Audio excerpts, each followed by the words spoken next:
Good.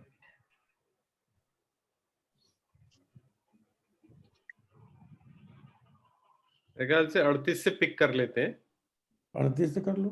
हाँ, क्योंकि उसका वो जुड़ा रहेगा संदर्भ।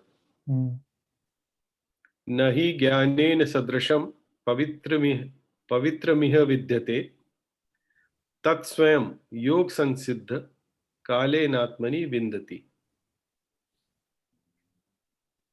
अर्थात इस मनुष्य लोक में ज्ञान के समान पवित्र करने वाला निस्संदेह दूसरा कोई साधन नहीं है, जिसका योग भली भांति सिद्ध हो गया है।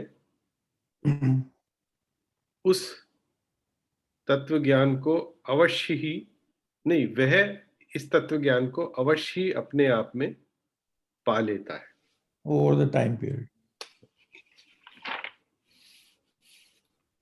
श्रद्धावान लभते ज्ञानम तत्परः संयतेन्द्रिय ज्ञानम लब्ध्वा पराम शांति मचिरेण दिगच्छति।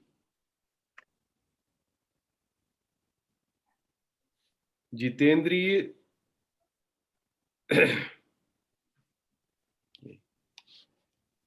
जो जितेंद्रिय साधन परायण है, श्रद्धावान मनुष्य, ऐसा श्रद्धावान मनुष्य ज्ञान को प्राप्त होता है। ज्ञान को प्राप्त होकर तत्काल परम शांति को प्राप्त हो जाता है।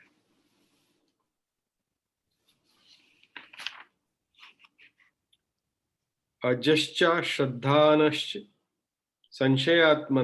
संशयात्मा विनश्यति नायम लोकोस्ति न परो न सुखम संशयात्मन। विवेकहीन और श्रद्धा रहित संशयात्मा मनुष्य का पतन हो जाता है। संशयात्मा मनुष्य के लिए ना तो यह लोक है, न परलोक है और न सुख है।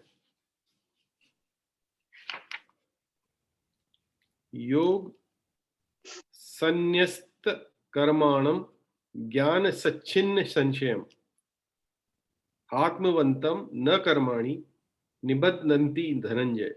हे धनंजय, योग के द्वारा जिसका संपूर्ण कर्मों से संबंध विच्छेद हो गया है और विवेक ज्ञान के द्वारा जिसके संपूर्ण संशयों का नाश हो गया है, डाउट्स। हाँ, ऐसे स्वरूप परायण मनुष्य को कर्म नहीं बांधते। तस्माद् ज्ञान संभूतम हृत्स्थम ज्ञानासीनात्मनः छित्त्वेनं संशयं योग मातिष्ठोतिष्ठ भारत। इसलिए हे भरतवंशी अर्जुन, हृदय में स्थित इस अज्ञान से उत्पन्न अपने संशय का ज्ञान रूप तलवार से छेदन करके योग यानी कि समता में स्थित हो जा और युद्ध के लिए खड़ा हो जा।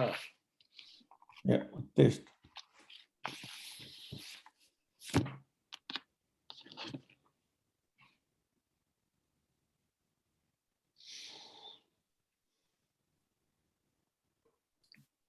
हाँ, तो हर्ष जी आज अपनी व्याख्या शुरू करें आप। मैं तो सोचा कि आप कुछ बोलने वाले हैं। हम लोगों ने पिछली बार 38 को देखा था, इसमें आप अगर फिर और इसमें ज्ञान की बातें करें तो अच्छा होगा। 38 में या 39 पे ही जाएंगे सीधे।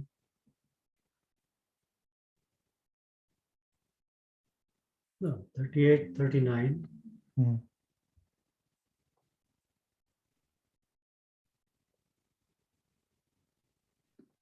चलो मैं अपना वो मेरे समझ में है कि जिस मनुष्य को श्रद्धा है to attain this knowledge about your true self,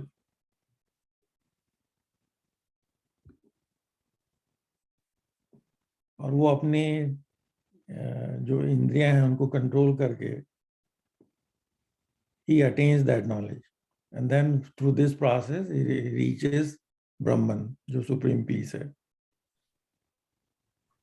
दो इसमें पहले तो श्रद्धा पे जरा वो डिटेल बताइए. दो कंडीशंस बताई गई हैं इसमें, श्रद्धावान और तत्पर.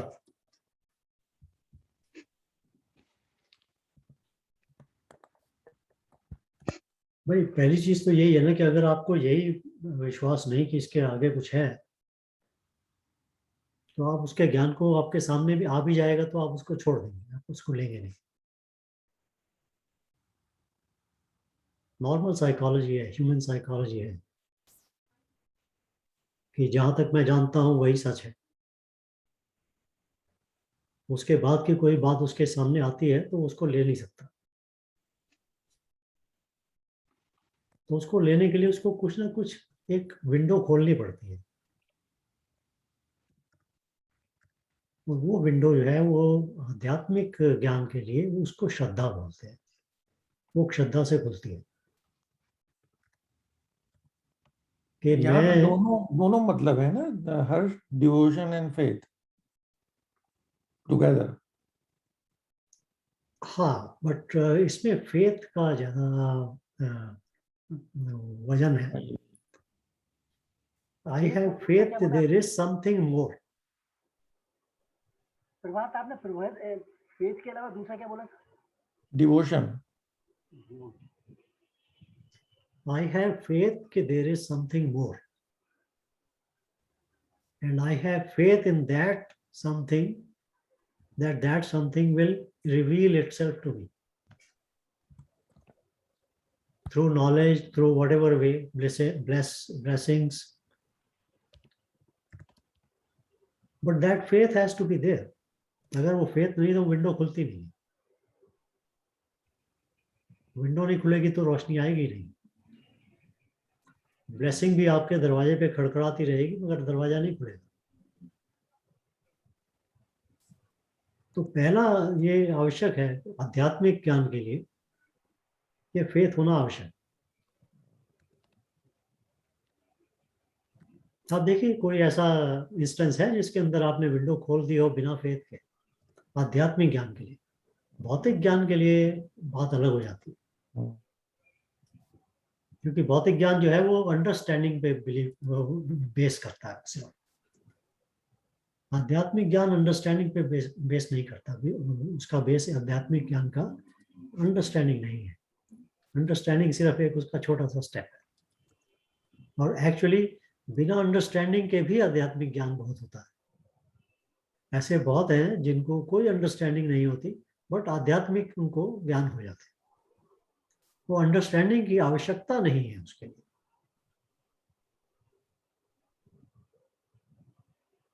उसके लिए आवश्यकता है सिर्फ दो चीजों की, वो तत्पर होने की और श्रद्धा होने की. इसीलिए जो जैसे अब भक्ति योग होता है या कर्म योग होता है, भक्ति योग कर्म योग, उसके अंदर आपको अंडरस्टैंडिंग की आवश्यकता आपको पड़ती नहीं. आप एक छोटा सा प्रिंसिपल लेते हैं, उसके पीछे चले जाते हैं.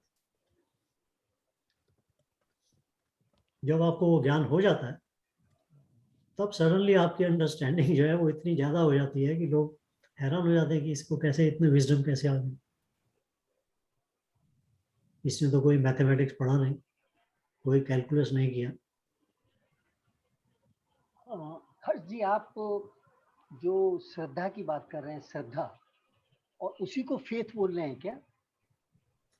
तो श्रद्धा का डायरेक्ट ट्रांसलेशन फेथ नहीं हो सकता है. या बट वो क्योंकि इंग्लिश के भाषा की ये लिमिटेशन है तो इसलिए हमें यूज करना पड़ता है वर्ड. ओके. श्रद्धा में बहुत सारे भाव इकट्ठे जुड़ जाते हैं. श्रद्धा का जो भाव है वो अकेला नहीं है. एक भाव ऐसा नहीं है कि जिसको हम कहें सेग्रीगेट कर दें उसको. हर्ष जी, फेथ होने के लिए भी कुछ अंडरस्टैंडिंग तो होनी चाहिए ना. मतलब नहीं, किसी चीज का फेथ तभी कर पाएंगे. नहीं, ज्ञान योगी जो है वो कहता है कि मुझे अंडरस्टैंडिंग पहले चाहिए, फिर मैं फेथ करूंगा. भक्ति योगी कहता है मुझे फेथ चाहिए, अंडरस्टैंडिंग चाहिए नहीं चाहिए मुझे कोई परवाह नहीं। तो ऐसा नहीं है कि भाई सबको ऐसा चाहिए, हर व्यक्ति की अपनी अपनी जो जो जो उसके गुणों का जो समन्वय है उसके चित्त में, उसके बेसिस पर वो चलता है। तो हम ये नहीं कह सकते कि भाई ये एक यही प्रिंसिपल आवश्यक है कि अंडरस्टैंडिंग पहले चाहिए। वो प्रिंसिपल आवश्यक नहीं है, हाँ ज्ञान योगी के लिए आवश्यक है। ज्ञान योगी के लिए वो अंडरस्टैंडिंग होना जरूरी है। वो कहता है कि मुझे पहले जानना है इसके बारे में। उसमें हो सकता है कि अंडरस्टैंडिंग उनकी आ गई है, इसलिए उनको अब अंडरस्टैंडिंग जरूरत नहीं है कि जिसका मतलब डिवोशन में क्या बोला, कर्मियों के अलावा दूसरा वाला क्या बोला था अभी आपने? भक्ति योग। ज्ञान, भक्ति भक्ति योग। भक्ति योग। भक्ति, जिसका भक्ति में पहले से श्रद्धा है, जिसमें पहले से ही भाव है वो उसके मन में, खानदानी तरीके से या बचपन से उसने वो सीखा है, देखा है, तो उसके लिए बहुत आसान है। वो भक्ति के रूप में चल के, उसके लिए जरूरी नहीं है कि ज्ञान पहले आए, हो सकता है भक्ति के थ्रू वो आगे बढ़ सकता है। लेकिन कुछ का बैकग्राउंड ऐसा हो सकता है जिसने कि हर चीज को समझने की कोशिश की है, भक्ति के रास्ते नहीं आया है। उसके लिए भक्ति मतलब डिवोशन आने के लिए जरूरी है पहले वो उस चीज को समझ ले ये है क्या, ऐसा मेरे मन में आता है। मेरे हिसाब से रामयुद्ध ऐसा है कि जो जिज्ञासु है, जो मुमुक्षु के रास्ते पर जाने वाला है, वो जो है वो उसके अंदर एक फेथ का भाव पहले से ही है, श्रद्धा पहले से ही है कि मुझे सेल्फ नॉलेज की अंडरस्टैंडिंग गेन करना है मुझे, right, I have to become that. तो इस संदर्भ में मेरे ख्याल ये यहाँ इस श्लोक में ये कह रहे हैं श्रद्धावान लभते ज्ञानम, जिसको देखिए ये प्रभात बिल्कुल ठीक कह रहे हैं। देखिए ऐसा है ना, अगर आप एक इंक्वायरी भी करते हैं कि भाई सत्य क्या है, सोर्स क्या है, कहाँ से ये सारी सृष्टि पैदा हुई, तो वो इंक्वायरी करने में भी एक हिडन आपको है फेथ कि भाई कोई ना कोई ऐसी चीज जरूर है, कोई ना कोई इसका आंसर जरूर है। कुछ किसी न किसी लेवल पे होगा फिर, हाँ। That's correct. मगर वो आप उसको पूरी तरह से श्रद्धा के रूप में सामने नहीं ला पाते। श्रद्धा का जो पार्ट है वो उसमें एक छोटा सा पार्ट है, बट उसमें पूरी श्रद्धा का भाव आता नहीं। मगर जिस वक्त आपको मन को पार करके जाना है, ट्रांसेंडिंग द माइंड जिस वक्त की बात करते हैं हम, उस वक्त अंडरस्टैंडिंग पीछे रह जाती है। अंडरस्टैंडिंग के लिए there is so much to understand. एक जन्म क्या, आपके 1000 जन्म भी पूरे नहीं पड़ेंगे, कुछ ना कुछ नई चीज आती जाएगी सामने। तो this is your nature, this is my nature is to question, ठीक है ना। तो मैं क्वेश्चन करूंगा और क्वेश्चन करते करते करते करते करते करते वहां पहुंचूंगा। और जब वहां मैं उस जगह पर पहुंचूंगा जहां मुझे उसके आंसर मिलने शुरू होंगे, तो सडनली बाकी सब चीजें खत्म हो जाएंगी, फेथ ही रह जाएगा, श्रद्धा रह जाएगी। वो पहुंचेगा वहीं। मगर एक आदमी जो है जिसके मन में ये है ही नहीं, वो कहता है कि भाई ये तो नेचर है, ये तो यही है, खाओ पियो और जियो। अगर किसी को जानवर को मारते हैं हम, अगर वो खाते हैं तो ये तो नेचर है, जानवर भी तो जानवरों को खाता है, हम भी खाते हैं। तो वो क्वेश्चन नहीं करता है। उस व्यक्ति के लिए तो वो आध्यात्मिक ज्ञान है ही नहीं ना। जब तक उसकी विंडो नहीं खुलेगी कि भाई इससे आगे कुछ है, तब तक उसका आध्यात्मिक ज्ञान नहीं है। ये ऐसा नहीं है कि भाई नेचर में ऐसा नहीं है कि भाई जानवर जानवर को नहीं खाता, हाँ खाता है। This is a part of nature also. But सिर्फ यही है, ऐसा सत्य नहीं। तो बहुत सारे लोग जो हैं उनको वो without faith they want to get to that point, but उस रास्ते के अंदर चलते चलते एक टाइम जब आएगा, अंडरस्टैंडिंग के बाद में जो नेक्स्ट स्टेप आएगा नॉलेज वाला, उसमें फेथ आएगा। देखिए मैं आपको एक अपने अपने जीवन की कहानी बताता हूँ। शायद बहुत बहुत साल पहले की बात है, बहुत साल हो गए। यही कनाडा में आए थे हम नए नए। हाँ, तो अभी हमने इमिग्रेशन किया, इमिग्रेशन करके हम यहाँ आ गए। तो यहाँ आने के बाद में अब पहला काम यही होता है कि भाई नौकरी ढूंढो। तो नौकरी मिलनी कोई आसान नहीं है, खासकर आप जब किसी दूसरे मुल्क से आए हो। हम्म, क्योंकि एक तो आपको यहाँ के वर्क कल्चर का मालूम नहीं होता, दूसरा आप कुछ ऐसा शो नहीं कर सकते कि आपको कुछ ऐसा एक्सपीरियंस है जो यहाँ वैलिड है। क्योंकि यहाँ जो लोग आपको इंटरव्यू करते हैं वो उनके दिल में भी एक संशय होता है कि भाई बाहर से आया है, कह तो रहा है, बड़ी बड़ी बातें कर रहा है, मगर मालूम नहीं कि इसका एक्सपीरियंस जो हमारे काम आएगा कि नहीं। तो वो थोड़ी डिफिकल्टी होती है। तो जनरली क्या होता है कि आपको इंटरव्यू के लिए ही नहीं बुलाते हो, आप अप्लाई किए जाते हो, कोई जवाब नहीं आता। अब आप दूसरे मुल्क में आ गए हो और यहाँ पे खर्चे तो बहुत ज़्यादा हैं। आप अपनी थोड़ी बहुत सेविंग जो लेके आए हो, बट खर्चे तो बहुत हैं। तो वो सेविंग जो है वो ऐसे वो निकलना शुरू हो जाती है। तो ये तो अभी जो लोग यहाँ रहते हैं, प्रभात है, संजीव है, इन्होंने एक्सपीरियंस किया होगा जब आए होंगे तो। of course. और उसमें बहुत स्ट्रेस होता है। अब मैं बहुत स्ट्रेस में, भाई काम नहीं मिल रहा है, क्या करूं। तो परिवार भी साथ में है। अभी ऐसा भी नहीं कि हम यंग लड़के हैं, है ना, बच्चे साथ में है, बीवी साथ में है, घर भी चाहिए, घर में रह रहे हैं, किराए पे ले लिया, सब कुछ चाहिए। तो वो जो स्ट्रेस था उसमें बहुत ज़्यादा स्ट्रेस है। अब उस स्ट्रेस के अंदर मुझे किसी मित्र ने, किसी व्यक्ति ने जो इंडोनेशिया में था, उसने मुझे कहा कि आप ऐसा करो, आप हनुमान चालीसा पढ़ा करो और हनुमान जी से आप रिक्वेस्ट करो कि भाई आपको जॉब मिल जाए। अब देखिए मैं भी उसी बैकग्राउंड से आया था जहाँ पर हम लोग ये सब तो करते थे, बट साथ में संशय भी होता था, डाउट भी होता था भाई ये कैसे होगा।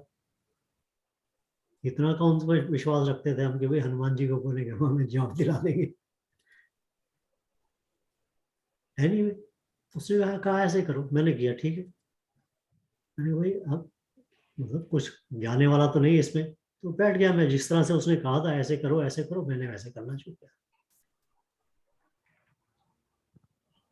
With in a very short time, मतलब in days, not in weeks, in days, interview भी हो गया और जॉब भी मिल गया। Oh, अच्छा, अब ये देखिए जॉब मिलने का कैसे होता है कि जैसे आज इंटरव्यू हुआ, सुबह के टाइम इंटरव्यू हुआ, शाम को ऑफर आ गया, दूसरे इंटरव्यू के लिए बुलाया उन्होंने फाइनल करने के लिए। वहाँ इंटरव्यू किया, बोले कब ज्वाइन करेंगे, मैंने कहा कभी भी कर सकता हूँ। बोले कल से आया।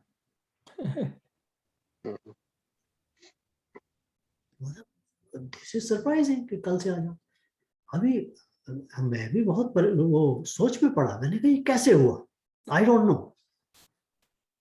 अगर मैं इसको लॉजिकली आंसर देना चाहूँ तो लॉजिकली नहीं है, और अगर मैं डाउट के साथ में करना चाहूँ तो डाउट में ये है कि भाई ये कोइंसिडेंस है। और फेथ के साथ अगर मैं इसी बात को कहूँ तो मैं वो जो मेरा भाव जो था, उस भाव के वजह से ऐसा हो गया, मुझे एक ब्लेसिंग की तरह से मिल गया। अच्छा, अब देखिए कई साल निकल गए। अब आप सोचेंगे कहानी कैसे खत्म कैसे होगी, पर कई साल निकल गए, 15 साल निकल गए। 15 साल के बाद में फिर से एक सिचुएशन ऐसी आ गई कि जिसमें मेरे पास काम नहीं था, और ये काम जो था वो कई महीने फिर निकल गए इसमें। अभी फिर मैं परेशान हुआ। फिर मुझे किसी ने याद दिलाया कि भाई तुम किसी मेरे यहीं के दोस्त ने बोला तुम ठाकुर जी पे छोड़ दो। मैंने कहा भाई ठाकुर जी कौन है। बोला ठाकुर जी पे छोड़ दो। मैंने कहा अच्छा। तो एक यहाँ एक वो है रामकृष्ण मिशन का जैसे होता है ना, वो मिशन टाइप का मंदिर है। तो वहां मैं गया और वहां पर जाके वो लोग जो है ना वो फूल चढ़ाते हैं भगवान की मूर्ति को, वो फूल चढ़ाते हैं। तो वो फूल जो है पहले वो सबको बांट देते हैं और उसके बाद में सबसे इकट्ठे कर लेते हैं वो एक बास्केट में, और वो बास्केट वहां जाके रख देते हैं ताकि हर आदमी को उठ के जाना ना पड़े। वो फूल आए, मैंने अपने हाथ में रखे और मैंने दिल से भाव से श्रद्धा से ये कहा, भगवान ये तेरे हाथ में है, काम मेरा होना ना होना तुझ पे छोड़ा, जो करे ठीक तेरा। वो फूल चढ़ गए, नेक्स्ट डे काम मिली। अब आप कहोगे कि भाई ये वाले मैं आपको इंस्टेंसेस इसलिए बता रहा हूँ कि ये एक ऐसे इंस्टेंसेस हैं जिसको आप क्वेश्चन कर सकते हो, संशय कर सकते हो, बट हो सकता है कि आप ये भी कहो भाई श्रद्धावान लगते, क्योंकि वो जो भाव था, जब वो फूल चढ़ाने के जो अंदर जो भाव था मेरा, जो मैंने वो जो दे दिया सारा, वो भाव मुझे मालूम है, वो और किसी को मालूम नहीं चल सकता ना। वो सिर्फ ये रिक्वेस्ट नहीं थी कि भगवान कर दे, नहीं तो मैं प्रसाद चढ़ा दूंगा, ये this was not the request. It was as if कि भाई it is now given to you, that's it, I have given it off to you, do whatever you want, totally. अब दिस इज श्रद्धा। तो मेरे जीवन के अंदर ये तो दो इंस्टेंसेस मैं आपको बता रहा हूं, बट ऐसे कई इंस्टेंसेस हैं जिसमें मुझे ये लगा कि भाई ये इसके पीछे मैं लॉजिक नहीं कर सकता, इसके पीछे कोई मैं रैशनलाइजेशन दे नहीं सकता। ये कुछ ऐसा सृष्टि के अंदर चीज होती है जो कुछ चेंज कर देती है आपका। अरे कई बार ऐसा भी होता है ऐसा ना। एक्सपीरियंस हर एक को होता है कभी ना हाँ। कभी। सही बात। तो अब ये एक्सपीरियंसेस सबको हैं, बट अब हम ये भी हो सकता है उस वक्त तो हम श्रद्धा हो जाती है, उस वक्त तो विश्वास हो जाता है इमीडिएटली, बट जैसे महीने 2 महीने 6 महीने निकलते हैं फिर हम उसको क्वेश्चन करना शुरू हो जाते हैं। तो है। मतलब कहने का ये वो जो स्टेज है जहां पहुंच के रैशनलाइजेशन नहीं हो सकता, वो ज्ञानी भी वहीं पहुंचता है, जो क्वेश्चन करने वाला है वो भी वहीं पहुंचता है, उसके बाद में रैशनलाइजेशन नहीं होता। तो अंडरस्टैंडिंग जो है वो उसकी बात आती नहीं, क्योंकि रैशनलाइजेशन नहीं होता। हाँ, वहां तक जाने के लिए हर व्यक्ति का अपना अपना रास्ता है, अपना अपना मन है, अपना अपना उसका चित्त है, और उसके हिसाब से वो उसके आंसर ढूंढता है। But Shraddha becomes important aspect जब आप अंडरस्टैंडिंग से नोइंग में जाते हैं, तो श्रद्धा आपके सामने आती है, और जब नोइंग से बीइंग में जाते हैं तब अंडरस्टैंडिंग का जो क्वेश्चन है वो टोटली ड्रॉप हो जाता है। एट दैट पॉइंट वो आपको अंडरस्टैंडिंग जो है उसका महत्व खत्म है। मैंने ऐसा भी सुना है, कई लोगों को कहते, और आई आल्सो फील कि बड़े बड़े साइंटिस्ट और नॉलेजेबल लोग, काफी बड़े बड़े लोग, वो सब श्रद्धावान रहे इस तरीके से। दे हैव नॉट शन्ड, वो इतने नॉलेजेबल थे, इतना उन्होंने बेसिक वर्क भी किया, including people like Einstein, Newton, जिनके नाम आते हैं ये अंग्रेजों के, तो ये सब दे वर ऑल श्रद्धावान पीपल। ये जो तो दिस कैन एग्जिस्ट टुगेदर, आपका ज्ञान जो ये वर्डली ज्ञान है और श्रद्धा कैन एग्जिस्ट टुगेदर। जो ये सर्न की लेबोरेटरी के बाहर नटराज की मूर्ति लगी है, हाँ हाँ, तो भी है इजराइल में। ये एक साइड में टोटल फिजिकलिटी और फिजिकल उसमें जा रहे हैं, और दूसरी साइड में वो नटराज की मूर्ति सामने लगा के बैठे। क्योंकि you get to a point जहां आपको लगता है कि भाई यहाँ पर रैशनलाइजेशन पॉसिबल नहीं है। जब आप अभी चलिए अभी बातों बातों में निकली बात, जब मुझे ये एक्सपीरियंस हुआ ट्रांसेंड करने वाला, तो मुझे मैं जो मेरा अहंकार मैं, वो वाला मैं, सोचने वाला, क्वेश्चन करने वाला मैं, वो एक बहुत ही छोटा निम्न छोटा सा एक ऐसा लगा जैसे कि बिंदु छोटा रह गया। शुद्र। मैं अपने आप को देख सकता हूँ, बहुत ही शुद्र छोटा सा क्वेश्चन कर रहा है वहां बैठा हुआ। एक वो मतलब उसको समझाना मुश्किल है, क्योंकि you can see yourself but you don't see yourself as I am, you see yourself as a छोटा सा कोई बिंदु, छोटी सी चीज है, गौण सी चीज है। क्योंकि आपका जो एक्सपेंशन है वो इतना बड़ा हो गया कि वही छोटा सा रह जाता है। मैं जो है वहां कोई है ही नहीं बात उसकी क्वेश्चन की। तो वो श्रद्धा जो है वो एक एक एक क्रच है, जिसको कहते हैं ना, मीन्स है एक ना, लाठी है आपकी, हाँ, जिससे आप आगे बढ़ते हैं। Means to move ahead. और श्रद्धा का मतलब इसीलिए रामनोद जी ये नहीं हम कहते हैं कि हम भक्ति की बात कर रहे हैं, हम श्रद्धा की बात कर रहे हैं। It's not devotion only, that's why I was saying कि भाई वो डिवोशन और फेथ जो है वो, ये वर्ड्स जो है उसमें श्रद्धा को ट्रांसलेट नहीं कर पाते।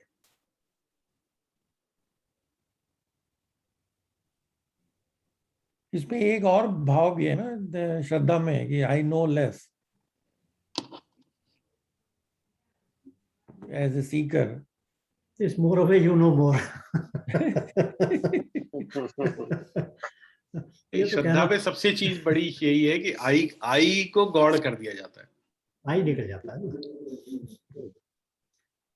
मतलब आई छोटा करना पड़ता है। वो छोटा क्या करना पड़ता है, दूसरे को बड़ा करना पड़ता है हमको। दूसरे को बड़ा करना पड़ता है, इसकी लाइन बड़ी करनी पड़ती लाइन है। दूसरी बड़ी होनी चाहिए, आपकी लाइन उतनी है, ठीक है चलेगा। हम्म, तो कहते श्रद्धा होनी आवश्यक है आध्यात्मिक ज्ञान के लिए, मतलब अंडरस्टैंडिंग, नोइंग एंड बीइंग। जी मेरे मतलब मेरी सोच से श्रद्धा तो हर चीज में जरूरी है, चाहे वो आध्यात्म साइड हो या कहीं भी दूसरी जगह कर रहे हो। क्योंकि बिना श्रद्धा के जब कुछ आप करते हैं तो आप थक जाते हैं, करते करते सक्सेस नहीं मिल रही है, थक जाते हैं। अगर आपके अंदर श्रद्धा है तो आपके अंदर एक्स्ट्रा एनर्जी आती है। वो श्रद्धा किसी भी तरीके की हो, जैसे एक श्रद्धा है कि हर संडे हम इस समय मिल रहे हैं, और एक जो भी हम पढ़ रहे हैं उसमें हम जब हंसी से सुनेंगे तो मेरा माइंड ज्यादा एक्सेप्ट कर लेता है। ये श्रद्धा, ये with time it has come. I mean see everybody is learned person, but when you are saying, probably I take it in a different way, try to go in more in deep, try to accept it. So Shraddha is required for everything. Whatever you do in life, your efficiency will be better if you have the Shraddha. Yes.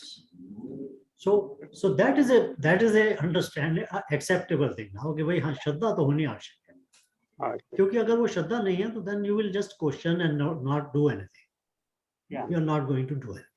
और दूसरा आप बता रहे थे तत्परता। तत्परता means basically continuous, effort, continuous effort. Am I correct? Exactly. Continuous effort. तत्पर कहते हैं जैसे कि उत्साह के साथ में आप जब भागते हैं, एफर्ट करना। करेक्ट। उसको बोलते हैं तत्पर। का मिलन तो हर चीज में चाहिए, आध्यात्म हो या कुछ भी कर रहे हो आप, दो का तो चाहिए चाहिए। हाँ, तो ये जो उत्साह के साथ में उसकी तरफ दौड़ते हैं ना, वो उत्साह जो है पॉजिटिव है ना, एनर्जी उसकी, उत्साह की एनर्जी बहुत पॉजिटिव है। एक्साइटमेंट, हाँ एक्साइटमेंट, पॉजिटिव एनर्जी क्या कहते हैं, और उसके उत्साह के लिए भी एक और वर्ड भी है ना कोई इंग्लिश में, विलिंगनेस, enthusiasm ना, एंथुसियाज्म। उत्साह एंथु एंथु। हाँ, into। तो एनीवे तो वो उत्साह जो है ना, वो उत्साह जो है उसकी एनर्जी बड़ी पॉजिटिव है। उत्साह के अंदर आपकी जितनी नेगेटिव चीजें हैं ना वो ड्रॉप हो जाती है उस एनर्जी के अंदर। वो एनर्जी बड़ी पॉजिटिव है, बड़ी एक्टिव और पॉजिटिव एनर्जी है। तो वो कहते हैं कि श्रद्धा एंड उत्साह, ये उत्साह के साथ दौड़ने वाली चीज है इसकी तरफ, वो Correct. दोनों आवश्यक है, तब मिलता है उसको। उस व्यक्ति में जिसमें ये दोनों चीजें आ जाती है, उसको ये ज्ञान मिलता है। बड़ी साइकोलॉजी वाले लोग अगर इसको देखेंगे, पढ़ेंगे, तो दे विल अंडरस्टैंड कि यार ये आजकल की साइकोलॉजी और आजकल की जितनी एनालिसिस हो रही है, उससे कहीं ज्यादा डीप एनालिसिस यहाँ पे बैठी हुई है। करेक्ट, इसमें बहुत कुछ है। कितनी कितनी डीप बात है ये कि भाई श्रद्धा एंड उत्साह के साथ में तत्परता, कहते हैं मत पर एंड तत्पर दोनों आवश्यक है ना। बोलते हैं ना, मत पर है मतलब मेरी तरफ, मेरे परायण। मेरी तरफ तुम्हारा ध्यान रहे, फोकस मेरी तरफ, और तत्पर हो, उत्साह के साथ हो और श्रद्धा के साथ, that will complete that cycle. जो उसका एरो है, जो उसका तीर है, वो सीधा जाने वाला है, क्योंकि उसमें श्रद्धा भी है, तत्परता भी है, और मतपरता के लिए फोकस वहां है।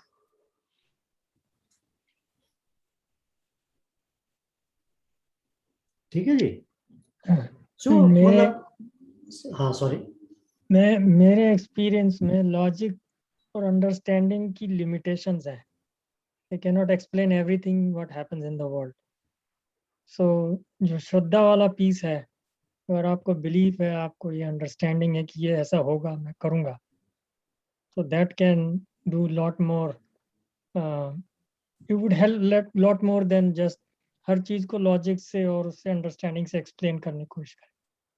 बिल्कुल ठीक है, क्योंकि लॉजिक, देखिए लॉजिक को ना करने, रैशनलाइज ना करने, मतलब ना कर सकें, ऐसा एक्सपीरियंस मैं आपको एक मिनट में आप एक करिए, आंख बंद करके अपने मन में पहली चीज तो ये करिए कि अपने जो भी विचार आ रहा है उसकी तरफ देखिए कि विचार क्या आ रहा है। फिर उसके बाद में अपने मन में बोलिए 1 2 3, मन में बोलिए सिर्फ। अब ये 1 2 3 जो आपने मन में बोला, वो आपने कहीं से क्रिएट कर दिया ना, 1 2 3, उस विचार को या उस थॉट को या उस गिनती को अपने मन में आपने क्रिएट किया। इस क्रिएट करने की शक्ति को कहां से लाया? इसके पीछे क्या रैशनलाइजेशन करेंगे आप? कर सकते हैं। हम लोग इन चीजों को बहुत मतलब टेक इट फॉर ग्रांटेड कर लेते हैं। हम लोग देखते नहीं है कि भाई कितनी सारी शक्तियां हमारे अंदर काम कर रही है।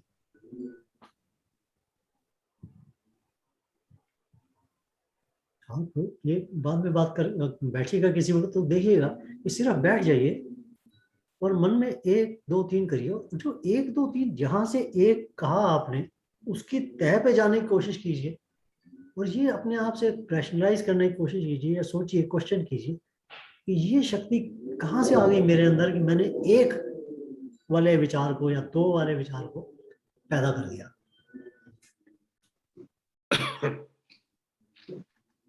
वहां रैशनलाइजेशन आपका क्या काम करने वाला है? जब भी हम उस स्टेज पर चले जाते हैं जहां हम उन शक्तियों के साथ में, उस भाव के साथ में जुड़ जाते हैं, तो रैशनलाइजेशन काम नहीं आता, क्योंकि रैशनलाइजेशन हो नहीं सकता उसका।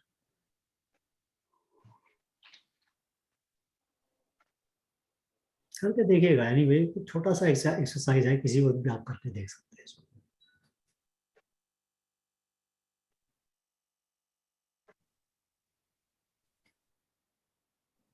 नहीं, लेकिन हम लोग जो है वो बिल्कुल ठीक कह रहे हैं आप, क्योंकि हम लोग हमेशा हर एक चीज को साइंटिफिकली जस्टिफाई करने की कोशिश करते हैं।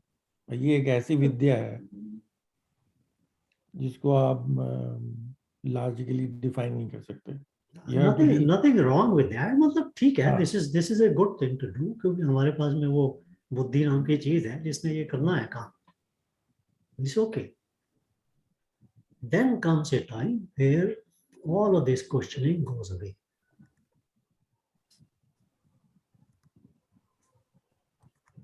because you feel you are complete, you have become that what you are seeking. वो इसीलिए कई बार बोलते हैं ना हम लोग कि भाई आंसर नहीं हम दे सकते, क्वेश्चन आपके चले जाएंगे. हाँ, अपने आप में ही आप कंप्लीट फील करने लगे. You will not have a question.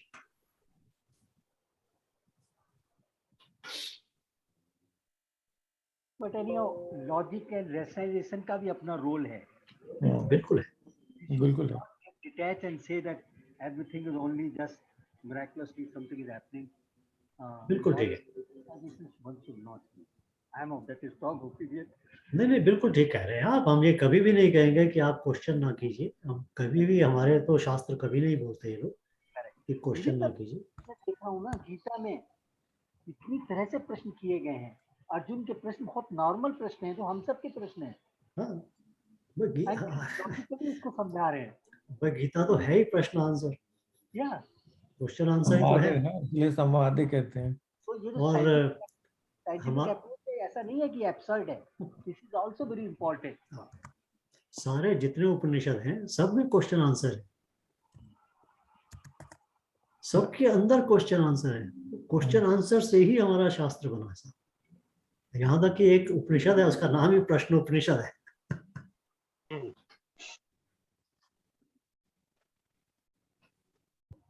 कोई भी उपनिषद देखे, कोई भी कहानी देखे पुरानी वेदों की, उसमें होगा उसने ये पूछा, उसने ये कहा, उसने ये जवाब दिया, उसने ये कहा, ऐसे क्यों हुआ, उसने कहा, कहानी चलती है ऐसे. तो उसको हम वो इग्नोर नहीं करेंगे ना हम उसको डिस्करेज करेंगे. बट हम लोग ये भी उसको समझेंगे कि उसकी एक लिमिट है. उस लिमिट के बाद में हम सिर्फ क्वेश्चन आंसर में ही नहीं लगे रहे. और दूसरा ये श्रद्धा जो हर एक की अपने अपने हिसाब से होती है. मतलब it can not be universalized. One can not say कि श्रद्धा मीन्स यही करने का. मतलब मैं जैसे श्रद्धा में अपनी चीज श्रद्धा कहाँ ला पा रहा हूँ, आप कहाँ ला पा रहे हैं, कोई और कहाँ ला पा रहा है. ये हर एक के अपने अपने एक्सपीरियंसेस हैं.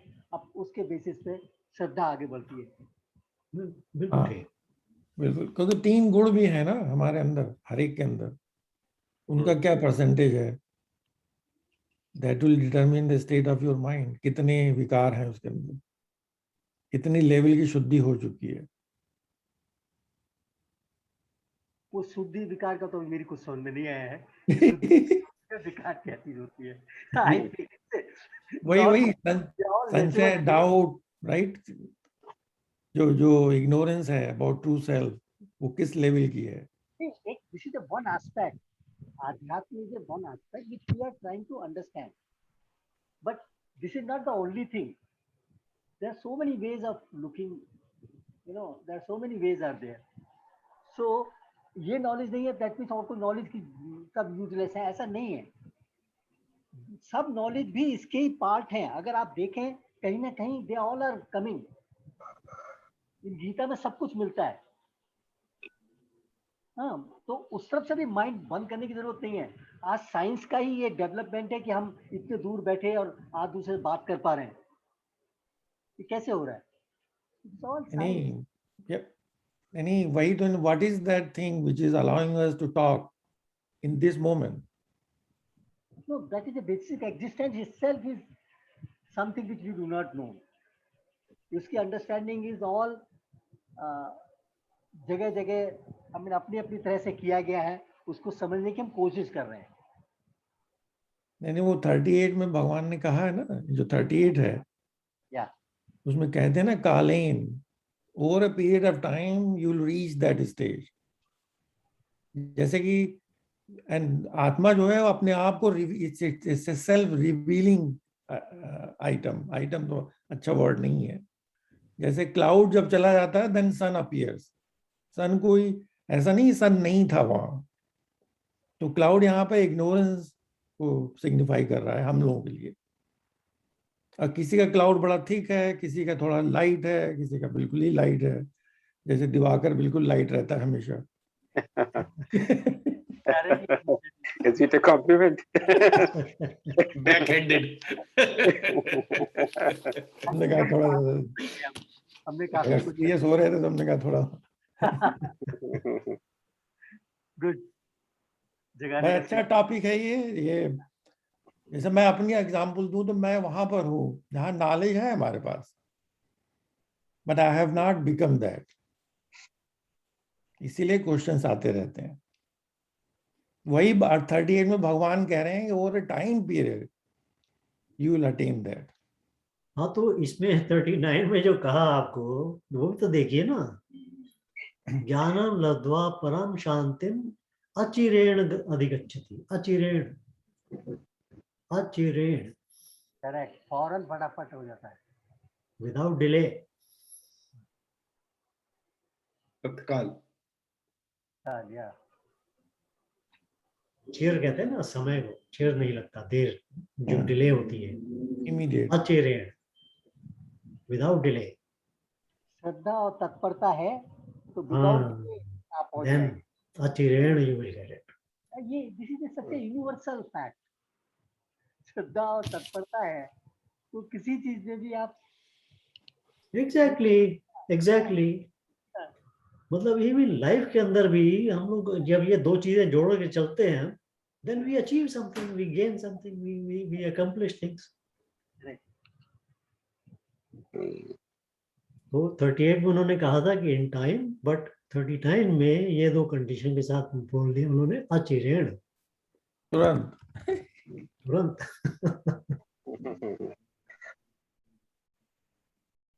नहीं, लेकिन एक चीज यहाँ पे हर्ष ये कह रहे हैं ना कि जो तीसरा ज्ञानम लब्ध्वा पराम शांतिम, having gained that knowledge, then you reach to that supreme peace immediately. श्रद्धावान लभते ज्ञानम। हाँ, वो तो पहला वाला है, तत्परा संयत ये इंद्रिया। हाँ, उसके बाद में फिर ज्ञानम लब्ध्वा परम शांति, जो फिर इस तरह का जो ज्ञान मिलता है उससे आपको परम शांति अचिरेण अधिगच्छति। Immediately you will reach that point. यहाँ परम शांति की बात हो रही है। ज्ञान के बाद में परम शांति, क्या मतलब परम शांति का क्या मतलब है? There is a place in your heart which is full of peace and bliss tranquility. and tranquility. Okay. You can live your life from there.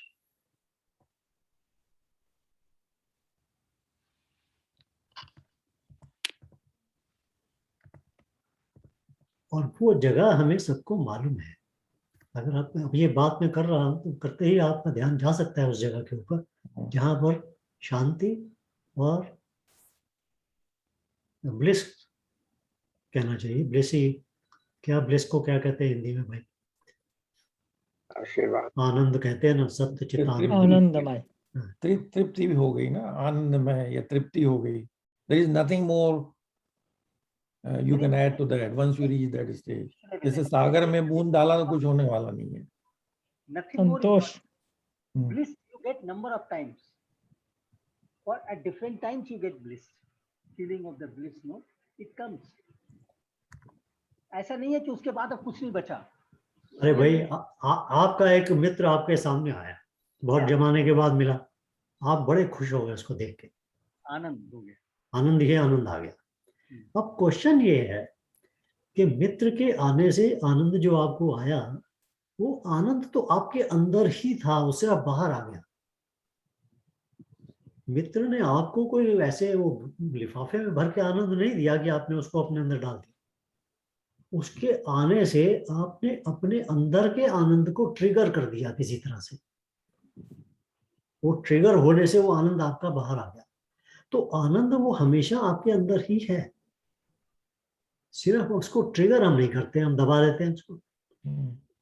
Harshi, can we say that आनंद भी है और दुख भी है? Both the things are available inside, can I say? हाँ, दुख तो है ना, वो नेगेटिविटी में है कि दुख का क्या है कि जब हम आनंद को दबा देते हैं तो जो स्टेज है वो दुख की नजर आती है। दुख इज लाइक दैट। दुख ऑन इटसेल्फ दुख की एग्जिस्टेंस नहीं है, it is A minus aspect, it's not a plus aspect. Plus aspect तो आनंद है। तो मेरा कहने का मतलब है इसी तरह से जो पीस है, जो शांति जिसको हम बोलते हैं, वो हमारे अंदर है।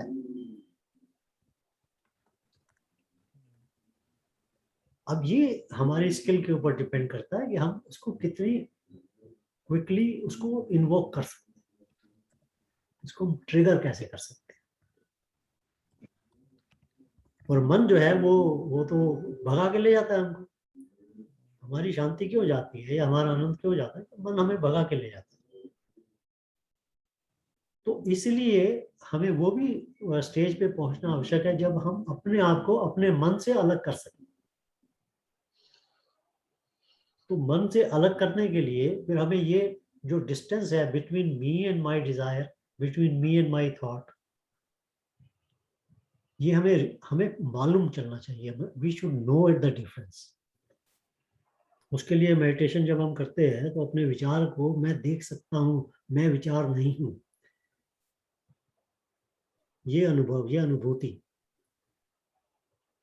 तो जैसे जैसे ये अनुभूति होनी शुरू हो जाती है और मैं और मेरे विचार के बीच में डिस्टेंस आना शुरू हो जाता है, मैं और मेरा डिजायर के बीच में डिस्टेंस आ जाता है, तो वो जो मैं है, वो रियल मैं जो है, वो उस पीस को, उस आनंद को इमीडिएटली एक्सपीरियंस कर सकता है, क्योंकि उसका वो नेचर है।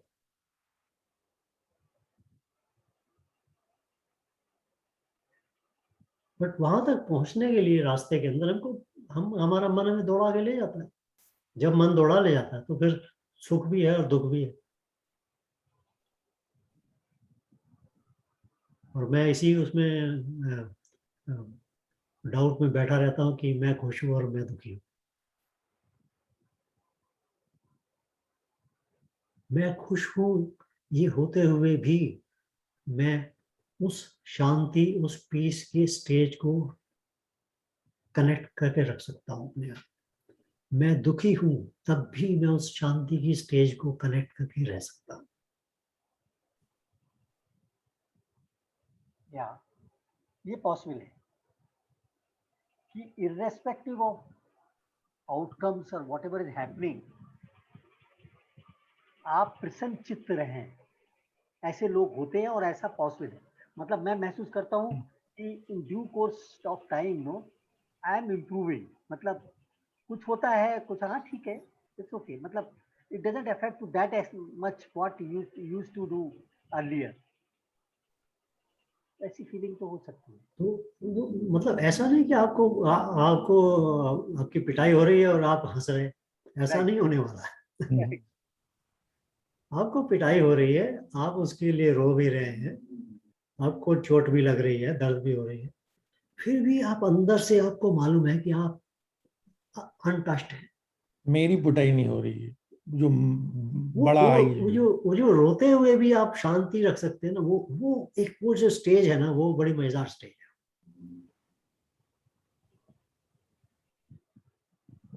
I am affected, but I am not affected. So है, मतलब it's there, it's in all of us. वो हम धीरे धीरे उसको अनुभव करने की कोशिश करते हैं, धीरे धीरे। तो वो एनीवे, तो श्रद्धावान लगते ज्ञानम। बहुत बढ़िया, बहुत बढ़िया। आज डिस्कशन जो है ये एक आधे पेज के नोट्स ले चुका हूँ मैं। अच्छा, अच्छा, आप तभी मैंने ये असाइन किया था ना इसको आज मकरंद भाई को कि तुम पढ़ो। थोड़ा आगे बढ़ते हैं फिर मेरे ख्याल से। हाँ, नहीं बहुत अच्छा, आज अच्छा, बहुत अच्छे व्याख्या हुई है आज, बड़ा मजा आ गया बिल्कुल। मतलब काफी चीजें कनेक्ट हो गई हैं जो हमने पहले पढ़ी हुई हैं। We behave with equanimity in happiness and sorrowness, right? वो भी भाव इसमें आ गया। चले 40वां पढ़े। चले आगे बढ़े। 40वां।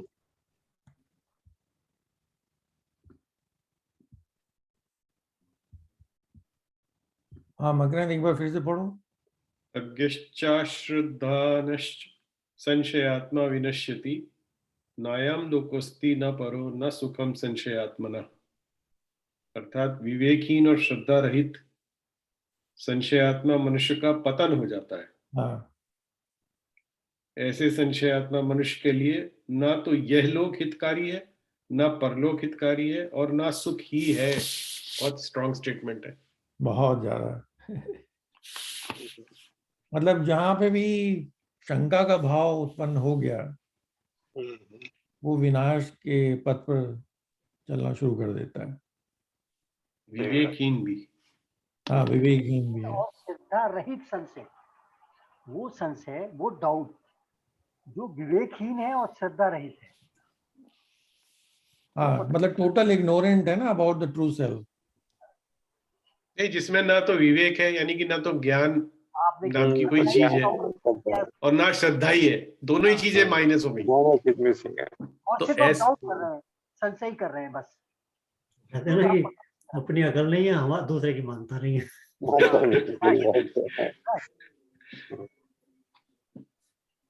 डाउट तो हो सकता है आपको, संशय तो हो सकता है, बट संशय किसी बेसिस पे होना चाहिए। उसके लिए Right. कुछ अपना विवेक के हिसाब से या श्रद्धा के हिसाब से आया है, वो दूर हो सकता है आपका। ठीक है ना। वैसे तो जनरली हम लोगों ने इस बात को टच कर लिया था कि कोई वो व्यक्ति जिसको ओपन नहीं करता माइंड को, क्वेश्चन ही नहीं करेगा, वो जाएगा ही नहीं आगे। या वो ना तो उसमें ज्ञान है और ना श्रद्धा है, तो वो क्या करेगा बेचारा? वो फंसा रहेगा, लिप्त रहेगा ना, वो इसी संसार के अंदर लिप्त हो जाएगा। अगर आपको वो हाथ से वो कोई ऐसी चाशनी लगा दी जाए जिसमें हाथ आपका चिपक जाती है वो और उतरती नहीं है, तो उसमें वो थोड़ा मीठा लगेगा तो आप थोड़ा बहुत खा लोगे तो अच्छा लगेगा, बट वो फिर भी वो चिपका रहेगा उसमें, तो फिर तो दुख ही दुख है। तो ये लिप्त होना इसका इस तरह से संसार में आ जाता है, वो उसने जाना ही नहीं है उसको छोड़ के आगे।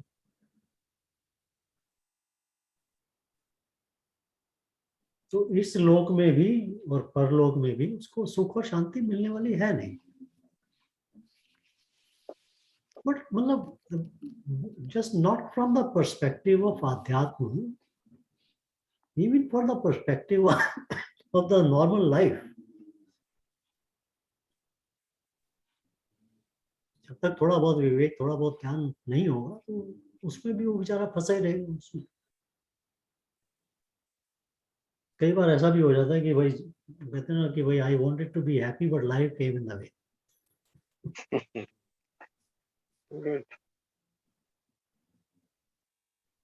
वो थोड़ा सा मॉडर्न लाइफ के अंदर ये थोड़ी प्रॉब्लम आ गई है। बेसिकली वो हमेशा ही ऑलवेज रन्स हिज और हर life in state of confusion. इधर जाएं उधर जाएं, क्योंकि कोई ना तो ज्ञान है ना श्रद्धा है। मतलब ऐसा पर्सन इवन एक्सटर्नल वर्ल्ड में भी बहुत सक्सेसफुल नहीं होगा। या that's correct, required everywhere. Yep. चलिए 41। योग संन्यस्त कर्माणम ज्ञान सच्चिन्न संशयम आत्मवंतम न कर्माणि निबध्नन्ति धनंजय। योग के द्वारा जिसका संपूर्ण कर्मों से संबंध विच्छेद हो गया है और विवेक ज्ञान के द्वारा जिसके संपूर्ण संशयों का नाश हो गया है, ऐसे स्वरूप परायण मनुष्य को कर्म नहीं बांधते।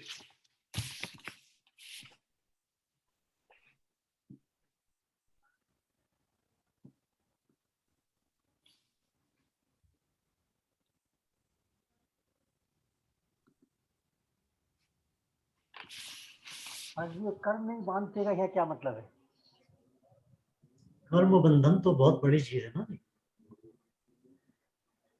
कर्म बंधन का मतलब होता है मैं करता हूं। जब मैं करता हूं तो वो कर्म का फल भी मुझे ही मिलता है, उससे कर्म से बंधन भी मेरा ही होता है।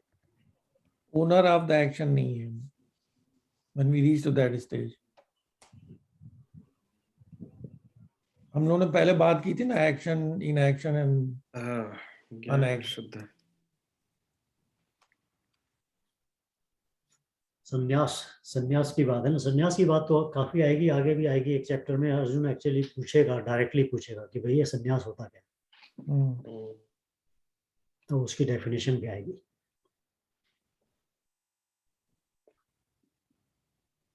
योग संन्यास।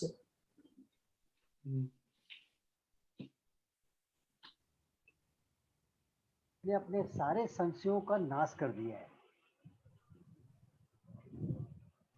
ऐसे बस में किए अंतःकरण वाले को मन पुरुष का कर्म नहीं मानते। इस जगह में समझने की कोशिश करो, कर्म न मानने का क्या मतलब हो गया।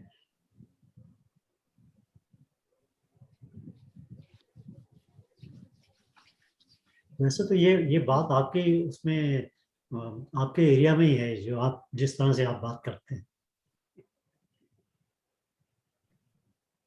भाई काम तो करना है ना, जो ड्यूटी है वो तो करनी है ना। अब वो अगर आप ड्यूटी करेंगे और उसके साथ में अटैच नहीं होंगे कि भाई इसका फल मिले ना मिले, मुझे करना तो है, और इसको विवेक के साथ करेंगे तो वो अच्छी तरह से होगा। तो जैसे जैसे उसमें बढ़ते चले जाएंगे उस ज्ञान की तरफ, वैसे वैसे वही सेम कर्म जो है वो आपको बांधना छोड़ देगा। तो normal life, this is that's why I am saying, ये तो आपकी लीग का है क्योंकि ये लॉजिक तो आपने बहुत बार दिया है। वो कर्म यहाँ जो पे है वही भाव आ गया ना स्वाध्याय वाला, कि you are performing your action without associating yourself with the action and also results of the action. Yeah. So then in this process you are not attached to the action. वो बंधन से ये मतलब है। और ये भी बात बिल्कुल सत्य है, जो हम ब्राह्मणों तो खैर हमेशा ही बोलते हैं और हम भी बोलते रहते हैं हमेशा साथ साथ, कि कर्म तो करना ही है।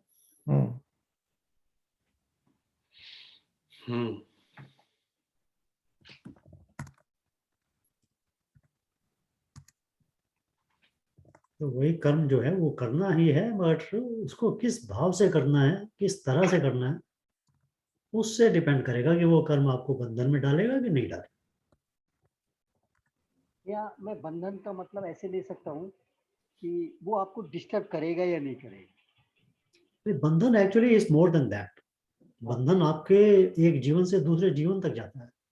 या बंधन जो है वो, अगर आपका कर्म के साथ बंधन हो गया, वो जो उसका जो एनर्जी का जो कनेक्शन है वो छूटता नहीं है। फिर वो तो जो वो जीवात्मा एक शरीर से दूसरे शरीर में जाके जाती है, तो उस एनर्जी के कनेक्शन को साथ में जोड़ा रखती है। क्रेडिट स्कोर की तरह है वो बंधन की तरह बन जाता है। एक वो जो बॉन्ड, जैसे केमिकल बॉन्ड होते थे ना हमारे, याद है?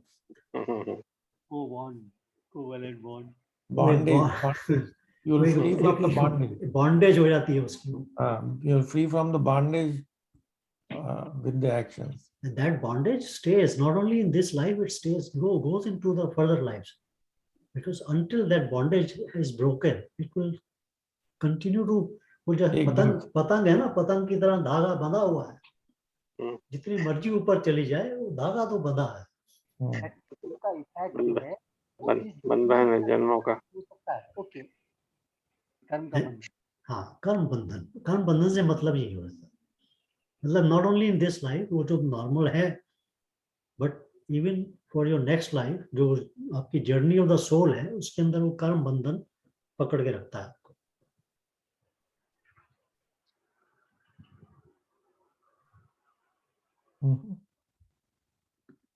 वो कहते हैं कि योग से अन्य करके, जब इस तरह से कर्म करके जो संन्यास, कर्म से संन्यास हो गया उसका, उसको वो वाला बंधन जुड़ता नहीं, बंधन नहीं लगता उसको।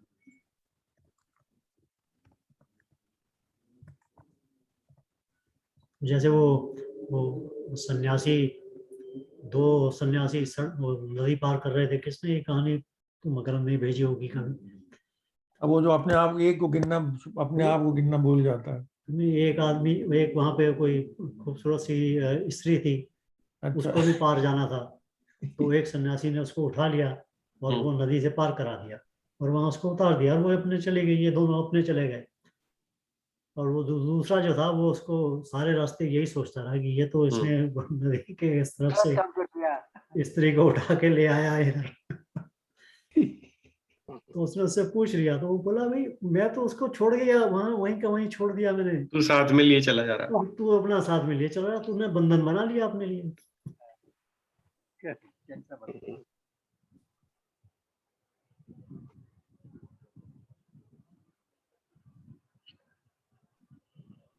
पर कर्म के बंधन जो है वो कहे, ये जब हमने पुनर्जन्म वगैरह की बात की थी तो इसके बारे में थोड़ी बात हुई थी।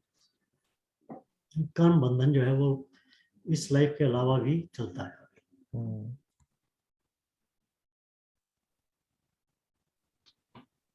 देखिए आप एक कीजिए, अभी थोड़ा सा 15 मिनट हमारे पास है, तो इधर से या एक श्लोक है बच गया है हाँ, आखिरी, एक बाकी है भी, उसको भी कर लेते हैं, फिर 5 और मिनट उसको उसको कर भी ले। लगा लेते हैं।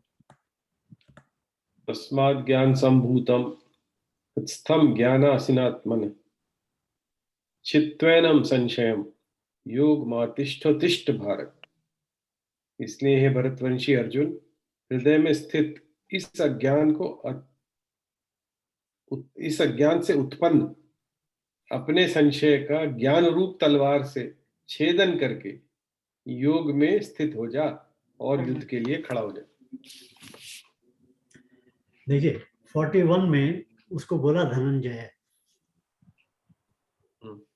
42 में उसको बोला भारत।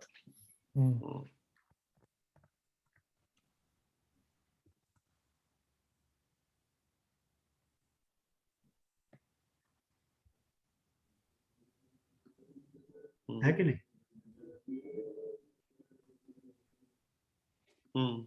क्योंकि पूरे उस समय के हिसाब से भारत का भारत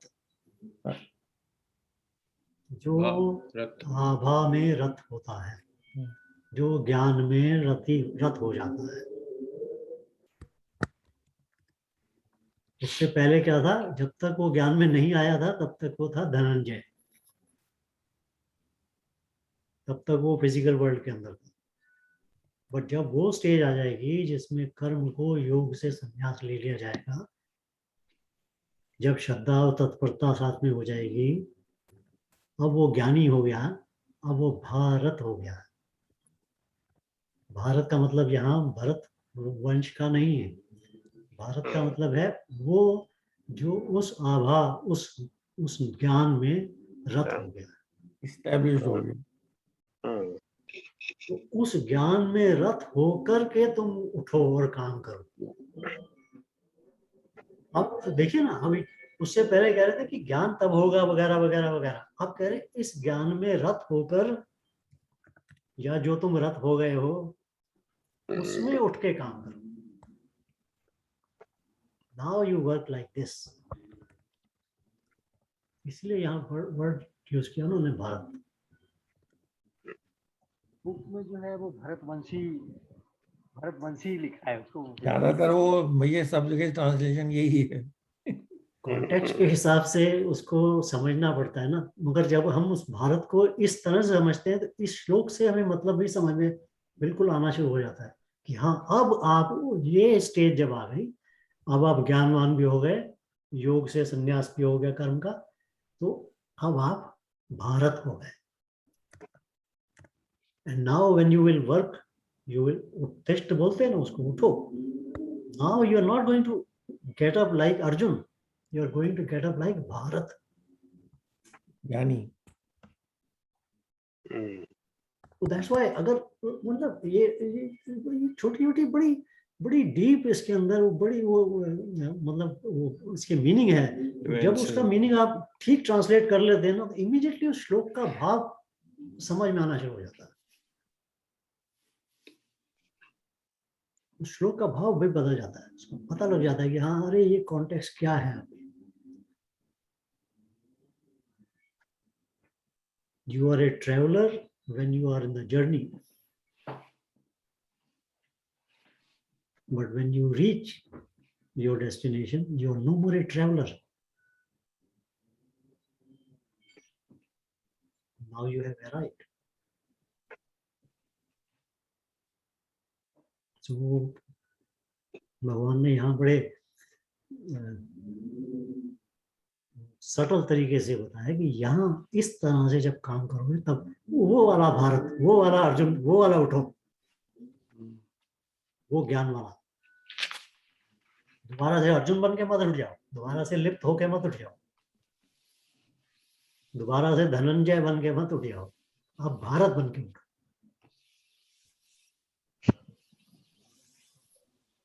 एक तरीके से भगवान ने यहाँ पे उपदेश खत्म कर दिया। हाँ, उनको पता है कि ये स्टेज जब आ गई तुम्हारी, now you are a Bharat, now get up and do things. Ram Vinod ji की बात, काम करो, तत्परता दिखाओ। था श्रद्धा से तत्परता के साथ काम करो और कर्म को जो है वो योग संन्यास करो उसका, और चलो बंधन छोड़ो और गेट अप लाइक भारत।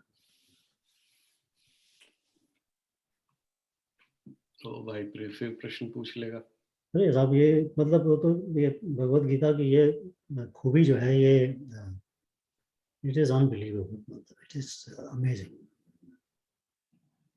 या ये खूबी तभी पता चलती है जब गुरु सामने बता रहा होता है। वही मैं कहने वाला था कि ज्ञानी हो। हाँ, नहीं तो अभी जो इसने ट्रांसलेशन किया, या मेरे पास भी ट्रांसलेशन है स्वामी जी वाला, वो तो भारती कहता उत्थिष्ट। उत्थिष्ट तो पता नहीं कितने बार भगवान ने कहा उसको, अर्जुन को ना। असल में क्या है ना कि गीता के कम से कम 3 तरीके के ये स्टेजेस तो है ही। इसको कहते हैं कि सरलार्थ, भावार्थ और गूढ़ार्थ। सरलार्थ, भावार्थ और गूढ़ार्थ। तो बुक्स एट बेस्ट, मतलब जिस लेवल की हम पढ़ते हैं वो भावार्थ तक जाते हैं। गूढ़ार्थ में फिर बहुत क्लिष्ट हो जाता है मेरे ख्याल से। तो वही चीज समझने की यहाँ पर आ गई, सर्च ने समझाई। इसीलिए कहते हैं गीता की जितनी बार पढ़ेंगे आपको कुछ ना कुछ नया उसमें नजर आएगा।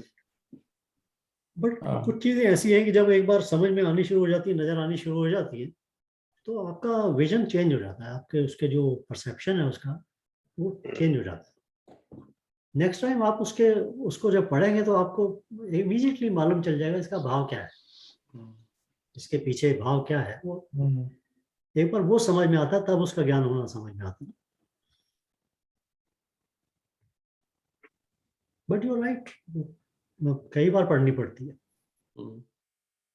नहीं, कई बार पढ़नी पड़ती है, और जैसे हम लोग अब पढ़ रहे हैं इंटरेक्टिव इन्वायरमेंट में, क्यों हो रहा है, जो कि भगवान के सामने अर्जुन भी हम लोग से ज्यादा और डीप क्वेश्चन पूछ रहा है वो। हाँ वही तो, भगवान ने तो कह दिया उत्तिष्ठ, खड़ा हो जा। हाँ, काफी संशय में है, इमोशनली डाउन भी है, और उसकी समस्या जो है ऑर्डिनरी नहीं है, एक्स्ट्राऑर्डिनरी है। भैया अपने ही लोगों से लड़ना उसको। भगवान ने तो कह दिया उत्तिष्ठ, खड़ा हो जाए, जैसे कह रहे हैं आत्मग्रंथ। और स्वामी जी ने बोल दिया कि वो भरत का वंशज है इसलिए खड़ा हो जाए। हाँ, और भगवान तो ऐसे बोल नहीं रहे, भगवान बोले अर्जुन तू मत खड़ा हो, भारत खड़ा हो। हाँ, लेकिन ट्रांसलेशन मेरे पास भी अर्जुन का ही है, उसमें अर्जुन का नाम लिखा है। तो जनरली आपको यही मिलेगी ट्रांसलेशन, तो उसमें कोई वो बात नहीं है। बट मतलब यू कैन सी, एक बार आपका ध्यान उधर जाता है तो देन यू कैन सी कि अरे यार क्या बात की है उन्होंने। वो सेम अर्जुन को नहीं उठने के लिए बोल रहे हैं।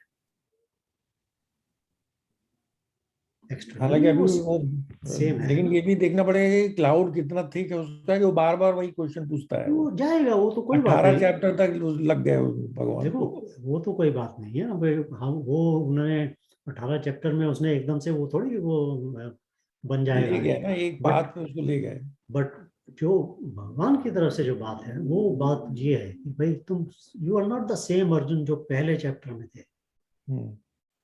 You are now a different Arjun. 5वां चैप्टर पहुंच गए तुम, तभी तुम डिफरेंट अर्जुन हो। लेकिन उसको एक्चुअल समझ तभी आई जब वो 18वें के 66 में जब वो खुद कहता है ना यहाँ से कि अब मुझे एग्जॉस्ट हो समझ में जाएगा, आया। एग्जॉस्ट हो जाएगा जब अंडरस्टैंडिंग, नोइंग, बीइंग। अंडरस्टैंडिंग के ऊपर चल रहे हैं और थोड़ा थोड़ा नोइंग की तरफ जाने की कोशिश कर। बढ़िया है।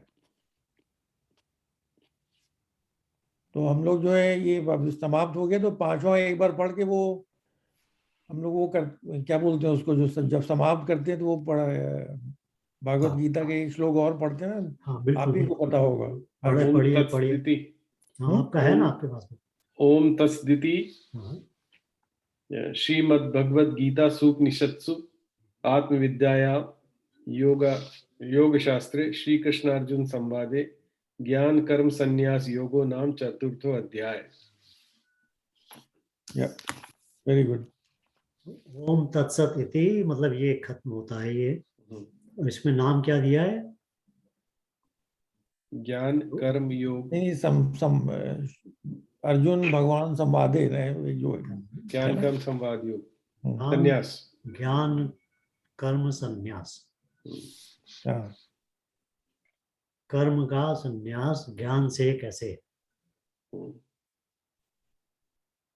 कैसे कर्म बंधन से छूटे ज्ञान के द्वारा। हाँ पहले स्टेजेस डिफरेंट है ना। पहले अंडरस्टैंडिंग होती है कि आपको जो जो आपकी ड्यूटीज हैं, जो आपके कर्म हैं, वो आपको करने हैं। फिर अंडरस्टैंडिंग आती है कि उसका जो फल है उसके साथ में अटैच नहीं होना है। फिर उसके बाद और अंडरस्टैंडिंग आती है कि जो कर्म है वो नेचर का पार्ट है, और आपको मैं करता हूं ये भी नहीं करना है। मतलब एक स्टेप बाय स्टेप उसको आगे ले जा रहे हैं। तो जब मेरी ओनरशिप है इस कर्म की, वो खत्म हो जाती है, तब वो संन्यास हो जाता है कर्म से। These are different stages of the whole cycle. वो ज्ञान कर्म संन्यास योग।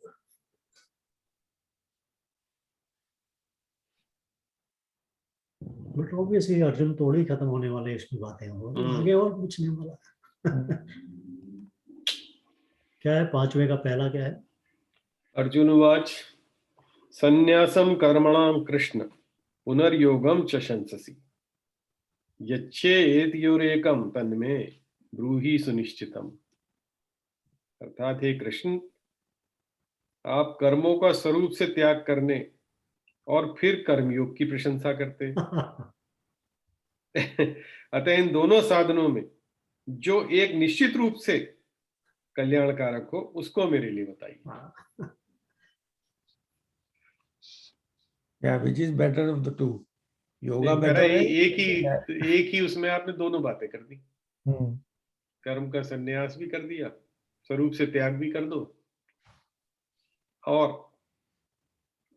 कर्मयोग की भी बात कर दी।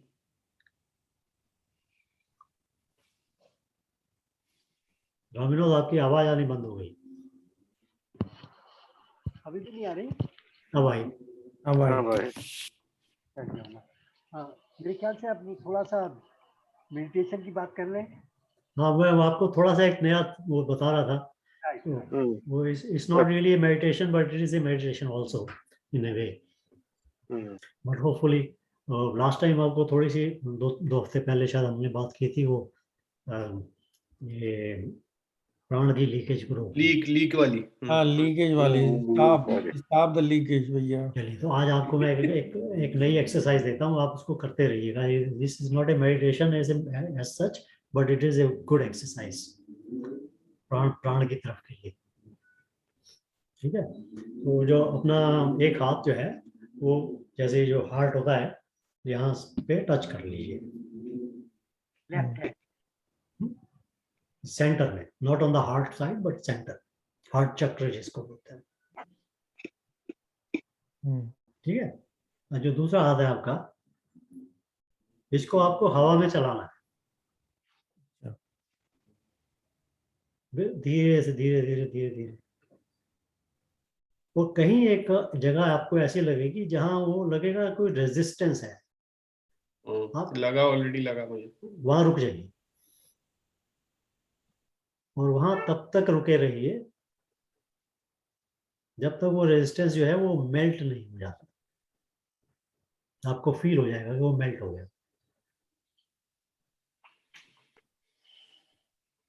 ठीक है, हाथ चलाइए, वो कहीं लगेगा यहाँ रेजिस्टेंस आया,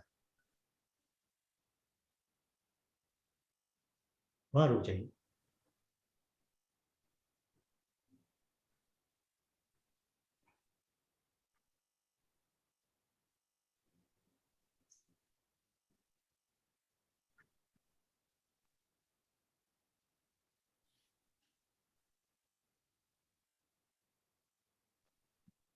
संजीव, आप नाभि से 1 इंच ऊपर हाथ रखें, एक हाथ, और फिर दूसरा हाथ इसी तरह चलाएं। थोड़ा दूर थोड़ा नजीक चलाते, ऐसे धीरे धीरे चलाएंगे, आपको कहीं ना कहीं आपको रेजिस्टेंस लगे। अगर इवन ऐसा नहीं कि भाई फिजिकली रेजिस्टेंस लगे, आपको अगर लगे मेंटली रेजिस्टेंस है यहाँ से आगे जाने में, वहां रुक जाए आप, और वहीं रुके रहें जब तक वो रेजिस्टेंस धीरे धीरे मेल्ट नहीं होता।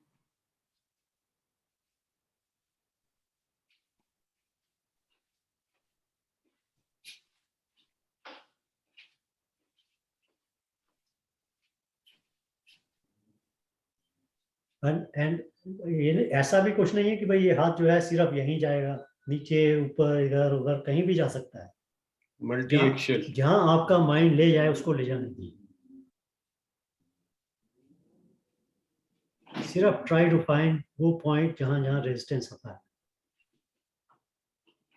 जरा भी आपको जैसा मैंने कहा कि ऐसा नहीं कि भाई फिजिकली लगे रेजिस्टेंस, मेंटली भी अगर लगे रेजिस्टेंस है तो वो रेजिस्टेंस है, वहां रुक जाए,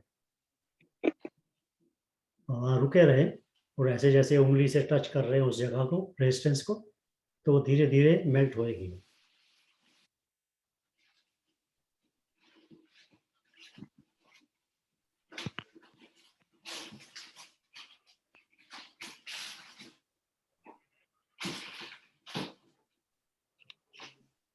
हाथ नाभि के ऊपर आना है, से ऊपर आना 1 इंच, या हार्ट के पास आना है? मैंने बाकी सबके लिए हार्ट बोला था, अच्छा, बट संजीव के लिए नाभि के पास बोला था। Okay okay.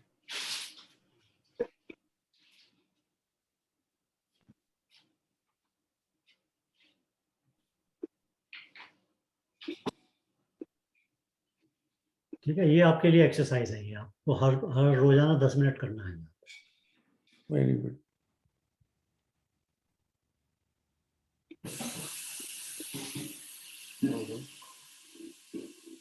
तो जहाँ रेजिस्टेंस फील हो वहाँ रोक के रखने का है, हाँ। और जब रेजिस्टेंस मेल्ट डाउन हो जाए तो आगे बढ़ाने का है। हाँ and this you repeat number of time. हाँ, 10 मिनट तक करना है। 10 मिनट तक आप करें।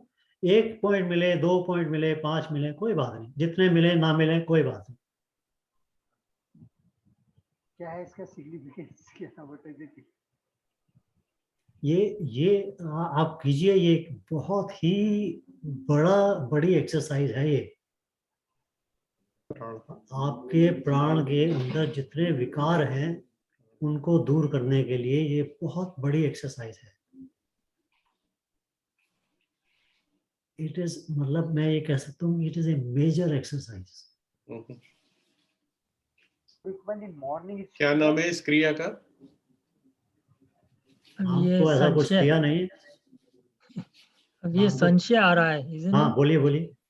मैं कह रहा हूँ अब ये संशय जो है वो सवाल पूछ रहा है। हाँ नहीं, संशय नहीं। देखिए ऐसा है कि आपके जो प्राण हैं, जो आपके जो जीव के साथ में जो जुड़े हुए प्राण हैं, वो सिर्फ आपके शरीर के अंदर नहीं होते, आपके बाहर भी होते हैं। जहां जहां पर ये विकार होता है प्राण में, या ये ब्लॉक ऑफ एनर्जी जिसको कहना चाहिए, एनर्जी का ब्लॉक हो जाता है ना, उसको विकार बोलते हैं। वो विकार जो है आपके शरीर में और आपके मन में, मतलब फिजिकली एंड मेंटली, वो आपको डिसईज करता है। ये जो विकार प्राण का है, ये आपके शारीरिक और मानसिक जो डिसीज को, जो भी हिंदी में बोलते हैं, वो करता है। और इसको हटाना इतना आसान है कि आपने जैसे कनेक्ट किया, और अगर वो जैसे ही कनेक्ट हुआ तो वो अपने आप मेल्ट होना शुरू हो जाता है। क्योंकि ये जो आपके हाथ हैं, वहां से जो आपका प्राण जा रहा है वो उस विकार को दूर कर देता है।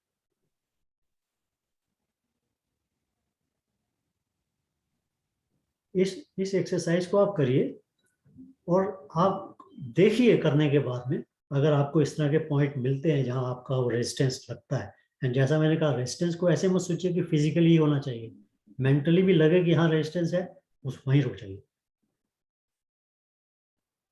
क्योंकि ये दोनों जगह है ना, फिजिकल अटैक वो असर होता है इसका और मेंटल भी होता है।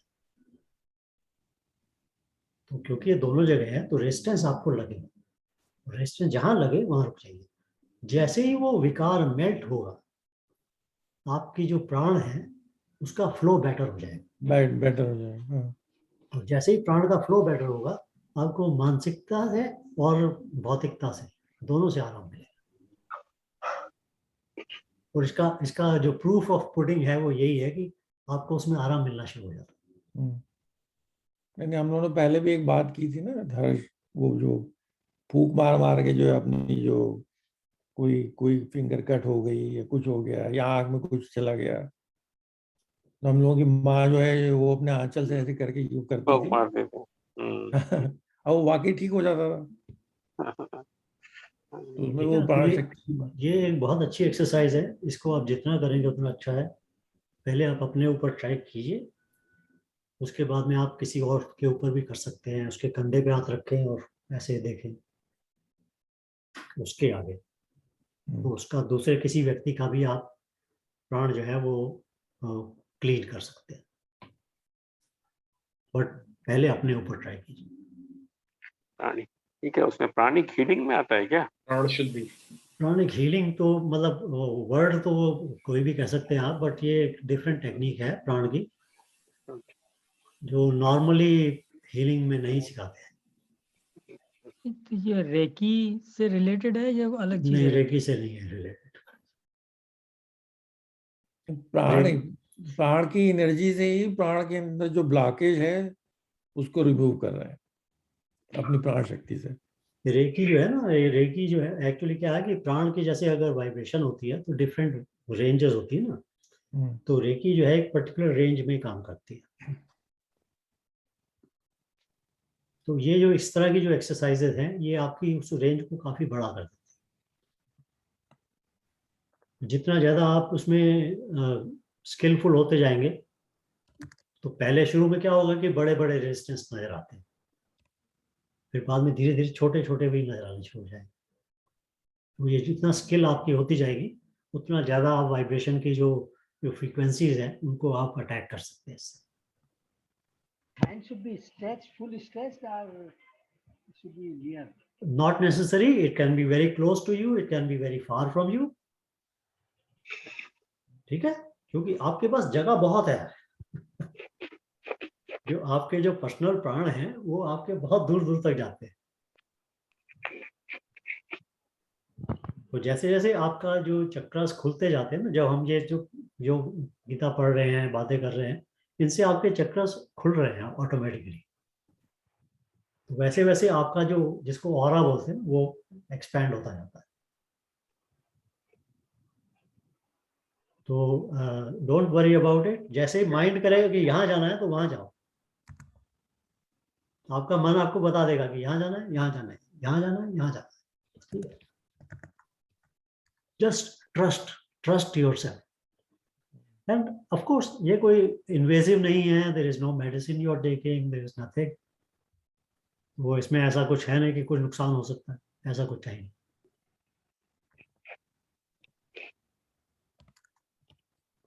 अब ये अब आपके ऊपर है कि आप कितना करते हैं। Yes. जितना करेंगे उतना अच्छा। But do you feel that it should be done in morning or evening or any specific time? तो ऐसा कुछ इसमें आवश्यक नहीं है, बट ये जरूर है कि जब आपका मन थोड़ा शांत होगा तो आपको वो रेजिस्टेंस जो है वो ज्यादा अच्छी तरह से पता लगेगी। जब मन अशांत होगा तो ऑब्वियसली मन जो है वो कहीं भाग रहा है इधर से, तो वो आपको ये सेंस नहीं करने देगा ठीक से। तो इसलिए उस वक्त करें जिस वक्त थोड़ा मन शांत हो, या आप ऐसी अशांति में चले गए हो कि बहुत अशांत हो गया तो उस वक्त है। क्योंकि उस वक्त वो जो रेजिस्टेंस है ना वो बड़ा स्ट्रांग होगा, उस वक्त वो आपको पकड़ा जाएगा। और ऐसे ऐसे ऐसे करके अपने चेस्ट के आगे हाथ ऐसे घुमा के भी आप देख सकते हैं, धीरे धीरे पेट के आगे भी। अगर अभी नहीं फील हो रहा तो आपको धीरे धीरे फील होगा कि कहीं पे डेंस लगेगा आपको, कहीं पे ऐसे लगेगा जैसे कि वो एनर्जी है वो डेंस है, कहीं लगेगा एनर्जी जो है उसमें हीट है, आप कभी कभी हीट सेंस करेंगे, टच नहीं करने का, दूर से। तो आपको लगेगा कि ये एरिया जो है यहाँ पर डेंस है या यहाँ पर हॉट है, और ये एरिया यहाँ ठीक है।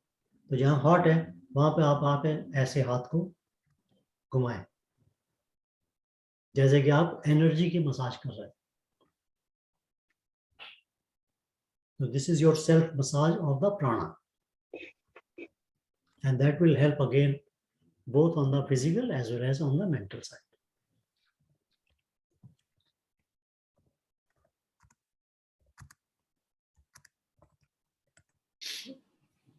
बाकी आपकी इच्छा। Good. Oh. Okay, we stop now. हाँ, Very good. चलिए नेक्स्ट वीक मिलते हैं। All right. चलो, Okay. You. नमस्कार। Bye. Bye bye. Bye. Good night.